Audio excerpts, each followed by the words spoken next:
Hello everyone, welcome to Preeti Kumar Vlogs. ಬೆಳಿಗ್ಗೆ ಬೇಗ ಎದ್ದು ಎಲ್ಲ ಕೆಲಸಗಳನ್ನ ಮುಗಿಸ್ಕೊಂಡಿದ್ದೆ. ಬಾಲಾಜಿ ಎದ್ಮೇಲೆ ಯಾವ ಕೆಲಸಗಳನ್ನು ಮಾಡ್ಕೊಳ್ಳೋದಕ್ಕೆ ಆಗೋದಿಲ್ಲ. ಮುದ್ದು ಹಾಗಲ್ಲ, ಏನಾದರೂ ಹೇಳಿದ್ರೆ ಸಮಾಧಾನ ಮಾಡಿ ಹೇಳಿದ್ರೆ ಸಾಕು, ಅರ್ಥ ಮಾಡಿಕೊಂಡು ಸುಮ್ಮನೆ ಆಗ್ತಾಳೆ, ಆಟ ಆಡ್ತಾ ಇರ್ತಾಳೆ. ಬಾಲಾಜಿ ಹಾಗಿಲ್ಲ, ಎದ್ದ ತಕ್ಷಣ ಅವನ್ನ ನಾನೇ ಹೋಗಿ ಸಮಾಧಾನ ಮಾಡಬೇಕು. ಅವನ ಅಳು ನಿಲ್ಲಿಸಿದ ಮೇಲೆ ನಾನು ಅವನಿಗೇನಾದರೂ ತಿನ್ನಿಸ್ಬಿಟ್ಟು ಸಮಾಧಾನ ಮಾಡಿ ಆಟ ಆಡೋಕ್ಕೆ ಬಿಡಬೇಕು. ಅದು ಅವನೇ ಆಟ ಆಡೋಕ್ಕೆ ಹೋಗ್ತೀನಿ ಅಂದರೆ ಮಾತ್ರ, ಇಲ್ಲಾಂದರೆ ನನ್ನ ಜೊತೆನೇ ಅವನು ನನಗೆ ಎಲ್ಲೆಲ್ಲಿ ಹೋಗ್ತೀನಿ ಎಲ್ಲೆಲ್ಲಿ ಬರ್ತೀನಿ ಅಲ್ಲಲ್ಲೇ ಓಡಾಡ್ತಾ ಇರ್ತಾನೆ. ಹಾಗಾಗಿ ನಾನು ದೇವ್ರ ಮನೆ ಕೆಲಸಗಳನ್ನ ಸ್ವಲ್ಪ ಬೇಗನೆ ಮಾಡ್ಕೊಳ್ತೀನಿ. ವಾರ ಇದ್ದ ದಿನ ಅಂತೂ ಬೇಗ ಎದ್ದು ಮನೆ ಕೆಲಸ ಮುಗಿಸಿ ದೇವ್ರ ಕೆಲಸ ಮುಗಿಸ್ಬಿಡ್ತೀನಿ. ದೇವ್ರ ಕೆಲಸ ಅಂದ ತಕ್ಷಣ ಸ್ವಲ್ಪ ಲೇಟೇ ಆಗುತ್ತೆ. ದೇವ್ರ ಮನೆ ಪಾತ್ರೆ ತೊಳೆದು ಅಲ್ಲೆಲ್ಲ ದೇವ್ರ ಮನೆ ಕ್ಲೀನ್ ಮಾಡೋದು ಎಲ್ಲ ಇರುತ್ತೆ. ಆದ್ದರಿಂದ ನಾನು ಸ್ವಲ್ಪ ಬೇಗನೆ ಎದ್ದು ಕೆಲಸಗಳನ್ನ ಮುಗಿಸ್ಕೊಳ್ತೀನಿ. ನಮ್ಮ ಮನೇಲಿ 15 ದಿನಕ್ಕೆ ಒಂದು ಬಾರಿ ನಾವು ದೇವ್ರ ಪಾತ್ರೆಗಳನ್ನ ಬೆಳಗ್ತೀವಿ. ಹಬ್ಬ ಹುಣ್ಣಿಮೆ ಇದ್ದಾಗೆಲ್ಲ ವಾರ ಏನಾದರೂ ಹಬ್ಬ ಅದು ಇದು ಅಂತ ಬಿದ್ದರೆ ನಾವು ಪಾತ್ರೆಗಳನ್ನ ತೊಳಿತೀವಿ.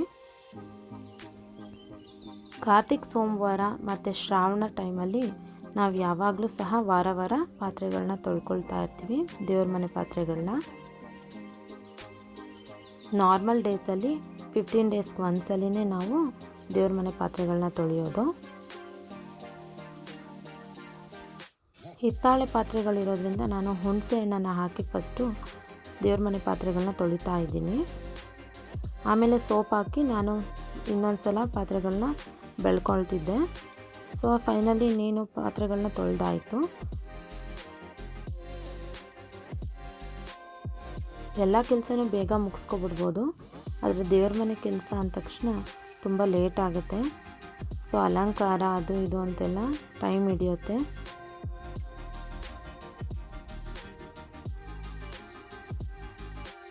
ದೇವ್ರ ಮನೆ ಪಾತ್ರೆಗಳನ್ನೆಲ್ಲ ತೊಳೆದಿಟ್ಟಾಯಿತು. ನಂತರ ನಾನು ಬಂದು ದೇವ್ರ ಫೋಟೋಗಳನ್ನೆಲ್ಲ ನೀಟಾಗಿ ಒರೆಸ್ಕೊಳ್ತಾ ಇದ್ದೆ. ಹೇಳ್ಕೊಳ್ಳೋದಕ್ಕೆ ಸ್ವಲ್ಪ ಕೆಲಸ ಇರುತ್ತೆ, ಯಾವುದೇ ಆದರೂ ಮಾಡ್ತಾ ಇದ್ದಾಗ ಗೊತ್ತಾಗುತ್ತೆ. ಮಾಡಿದವ್ರಿಗೇ ತುಂಬ ಕೆಲಸಗಳಿರುತ್ತೆ, ಹೇಳ್ದಷ್ಟು ಈಸಿ ಇಲ್ಲ. ಎಲ್ಲ ಫೋಟೋಗಳನ್ನ ಕಂಪ್ಲೀಟಾಗಿ ಒರೆಸ್ಕೊಂಡಿದ್ದಾಯಿತು.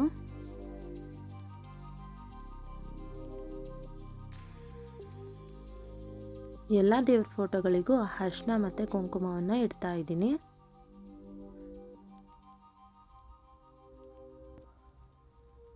ದೇವ್ರ ಫೋಟೋಗೆಲ್ಲ ಅರಿಶಿನ ಕುಂಕುಮ ಇಟ್ಟು ಆಯಿತು.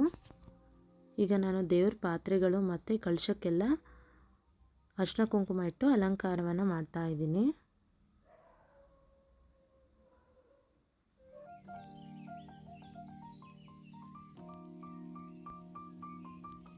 ದೇವ್ರ ಮನೆಯಲ್ಲಿರೋ ಬಾಗಿಲಿಗೆ ಅರಿಶಿನ ಕುಂಕುಮವನ್ನು ಇಡ್ತಾ ಇದ್ದೀನಿ.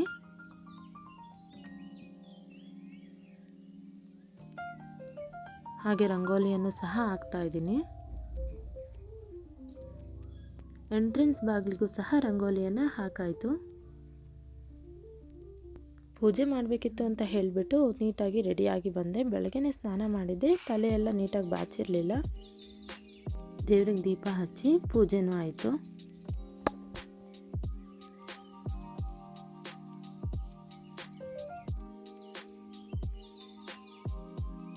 ಆಚೆ ಬಟ್ಟೆಗಳನ್ನ ಒಣಗಾಕಿದ್ದೆ, ಎತ್ಕೊಂಡು ಬಂದೆ.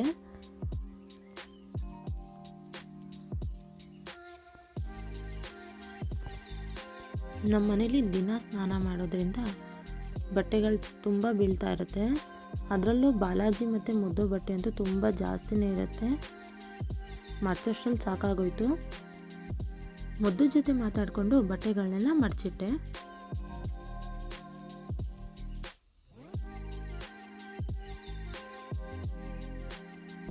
ಒಂದು ರಾಶಿ ಬಟ್ಟೆ ಇತ್ತು, ಮಡಚಿಟ್ಟಿದ್ದೆ, ಎತ್ತಿಡ್ತಾ ಇದ್ದೀನಿ.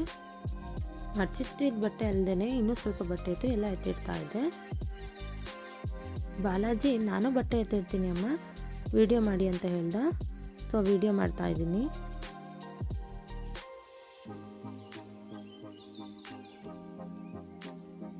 ಈಗ ಇಲ್ಲೇ ಒಂದು ಜಗಳ ಆಗುತ್ತೆ ಅಕ್ಕಂಗೂ ತಮ್ಮನಿಗೂ.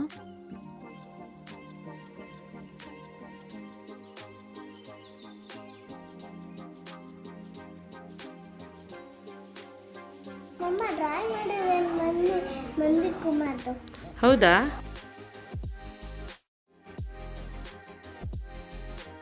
ಮುದ್ದು ಬಾಲಾಜಿ ಡ್ರಾಯಿಂಗ್ ಮಾಡಿದ್ದೀನಿ ಅಂತ ಹೇಳಿ ಎಕ್ಸ್ಪ್ಲೇನ್ ಮಾಡ್ತಾ ಇದ್ಲು. ಬಾಲಾಜಿಗೆ ಸ್ನಾನ ಮಾಡಿಸಿ ಬಟ್ಟೆ ಹಾಕ್ತಾ ಇದ್ದೆ. ಸೊ ಹಾಕ್ಸ್ಕೊಳ್ಳೋದಕ್ಕೆ ತುಂಬ ಹಿಂಸೆ ಕೊಡ್ತಾ ಇದ್ದ. ಸೊ ಏನೇನಾದರೂ ಹೇಳಿ ಅವನಿಗೆ ಪೂಸಿ ಹೊಡಿತಾ ಇರಬೇಕು. ಸೊ ಪೌಡ್ರ್ ಹಾಕ್ತೀನಿ ಅಂತ ಹೋದಾಗ ನಾನೇ ಹಾಕ್ಕೊಳ್ತೀನಿ ಅಂತ ಹೇಳ್ತಿದ್ದ. ಹೆಂಗೋ ನೈಸ್ ಮಾಡಿ ನಾನು ಈಸ್ಕೊಂಡೆ. ಸೊ ಈ ಥರ ರೆಡಿ ಆಗಬೇಕಾದ್ರೆಲ್ಲ ಕ್ವಾಟ್ಲೆ ಕೊಡ್ತಾ ಇರ್ತಾನೆ.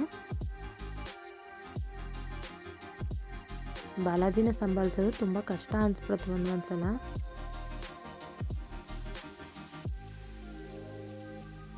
ಬಾಲಾಜಿನ ರೆಡಿ ಮಾಡಿ ನಮ್ಮ ಅಂಗಡಿ ಹತ್ರ ಅವ್ರ ಪಪ್ಪನ ಹತ್ರ ಬಿಟ್ಬಿಟ್ಟು ಬಂದೆ.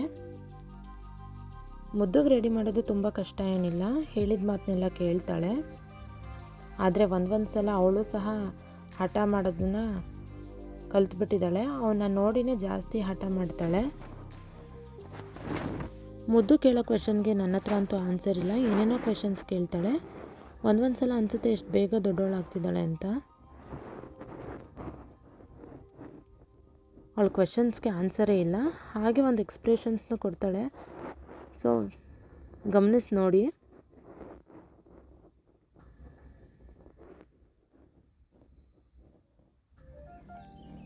ಹೇಗೆ ಕೊಟ್ಲು ನೋಡಿದ್ರಾ? ಬಾಲಾಜಿ ಅಂಗಡಿಯಿಂದ ಬಂದಮೇಲೆ ಊಟ ಮಾಡಿಸಿ ಸ್ವಲ್ಪ ಹೊತ್ತು ಮಲಗಿಸಿದ್ದೆ.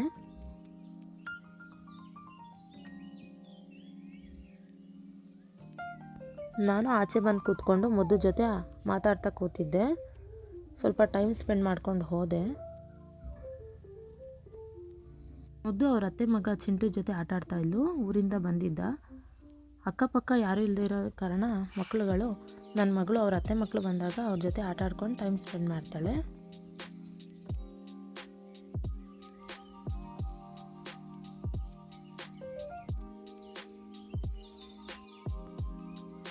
ನಮ್ಮ ಬಿಲ್ಡಿಂಗಲ್ಲೇ ನನ್ನ ಹಸ್ಬೆಂಡ್ ಅವ್ರ ಫ್ರೆಂಡು ಜಿಮ್ ಇದೆ. ಮುದ್ದು ಯಾವಾಗಾದರೂ ಹೋಗಬೇಕು ಅಂತ ಅನಿಸ್ದಾಗ ಹೋಗ್ತಾ ಇರ್ತಾಳೆ. ಸೊ ಅಲ್ಲಿ ಕೋಚರು ಬೇಸಿಕ್ ಏನೇನಿದೆ ಅಂದರೆ ಎಕ್ಸಸೈಸು, ಥ್ರೆಡ್ಮಿಲ್ಲು, ಸೈಕ್ಲಿಂಗ್ ಎಲ್ಲ ಹೇಳ್ಕೊಡ್ತಾರೆ. ತುಂಬ ವೆಯ್ಟ್ ಎತ್ತೋದು ಆ ಥರ ಏನಿಲ್ಲ, ಜಸ್ಟ್ ಅವಳು ಬೇಸಿಕ್ಕಾಗಿ ಏನು ಕಲಿಬೇಕು ಅಂಥದ್ದನ್ನು ಇವಳಿಗೆ ಕಲಿಯೋ ಆಸಕ್ತಿ ಹೆಚ್ಚಿರೋದ್ರಿಂದ ಅವರು ಹೇಳ್ಕೊಡ್ತಾರೆ. ಸೊ ಟೈಮ್ ಪಾಸ್ಗೆ ಅಂತ ಹೋಗೋದು. ನನ್ನ ಮಗಳನ್ನ ನೋಡಿದಾಗ ನನಗೆ ತುಂಬ ಖುಷಿಯಾಗುತ್ತೆ. ಎಲ್ಲದರಲ್ಲೂ ಇಂಟ್ರೆಸ್ಟ್ ತೋರಿಸಿ ನಾನು ಮಾಡ್ತೀನಿ ಅಂತ ಹೇಳ್ತಾಳೆ. ಯಾವುದೂ ಆಗಲ್ಲ ಅನ್ನೋದು ಇಲ್ಲವೇ ಇಲ್ಲ ಅವಳಿಗೆ.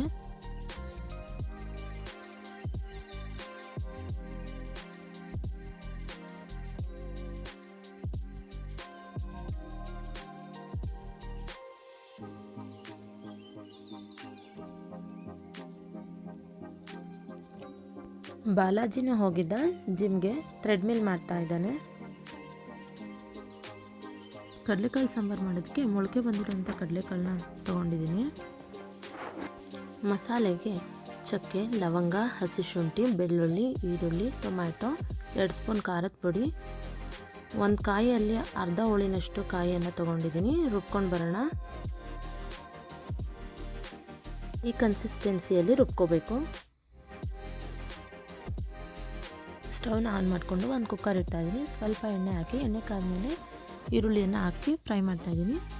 ಅದು ಫ್ರೈ ಆಯಿತು. ಫ್ರೈ ಆದಮೇಲೆ ಮೊಳಕೆ ಕಾಳನ್ನು ಹಾಕ್ತಾಯಿದ್ದೀನಿ. ಅದು ಮೊಳಕೆ ಕಡಲೆಕಾಳನ್ನು ಚೆನ್ನಾಗಿ ಫ್ರೈ ಆಗಬೇಕು. ಅದನ್ನು ಅದಾದ ನಂತರ ನಾನು ರುಬ್ಬಿರೋಂಥ ಮಸಾಲೆಯನ್ನು ಹಾಕ್ಕೊಳ್ತಾಯಿದ್ದೀನಿ. ಚೆನ್ನಾಗಿ ಅದರಲ್ಲೊಂದು ಸ್ವಲ್ಪ ಫ್ರೈ ಆದಮೇಲೆ ನಾವು ಸಾಂಬಾರು ಕನ್ಸಿಸ್ಟೆನ್ಸಿಯಲ್ಲಿ ಹಾಕೋಬೇಕು. ನಂತರ ಉಪ್ಪು ಹಾಕಿ ಮಿಕ್ಸ್ ಮಾಡಬೇಕು. ಕುಕ್ಕರ್ ಲಿಡ್ನ ಕ್ಲೋಸ್ ಮಾಡ್ತಾಯಿದ್ದೀನಿ. ಕುಕ್ಕರ್ ಕೂಲ್ ಆದಮೇಲೆ ನಾನು ಲಿಡ್ಡನ್ನು ಓಪನ್ ಮಾಡ್ತಾಯಿದ್ದೀನಿ. ಸಾಂಬಾರು ಚೆನ್ನಾಗಿ ಬಾಯ್ಲ್ ಆಗಬೇಕಾದ್ರೆ ನಾವಿಲ್ಲಿ ಬದನೆಕಾಯಿನ ಹಾಕ್ಕೊಳ್ತಾ ಇದ್ದೀನಿ. ಚೆನ್ನಾಗಿ ಬಾಯ್ಲ್ ಆಗಬೇಕು. ಬದನೆಕಾಯೆಲ್ಲ ಸಾಫ್ಟ್ ಆಗಬೇಕು. ಫೈನಲಿ ಸಾಂಬಾರು ರೆಡಿ ಆಯಿತು. ನಾನು ಆ ರೈಸ್ ಬೇಡ ಅಂತ ಹೇಳಿ ಮೊಳಕೆ ಕಡಲೆಕಾಳು ಸಾಂಬಾರು ಜೊತೆ ನಾನು ಚಪಾತಿಯನ್ನು ಸರ್ವ್ ಮಾಡಿಕೊಂಡೆ. ಐ ಹೋಪ್ ಎಲ್ರಿಗೂ ಈ ವ್ಲಾಗ್ ಇಷ್ಟ ಆಗಿದೆ ಅಂತ ಅಂದ್ಕೊಳ್ತೀನಿ. Please subscribe to my channel, like ಮಾಡಿ, ಶೇರ್ ಮಾಡಿ. Thank you.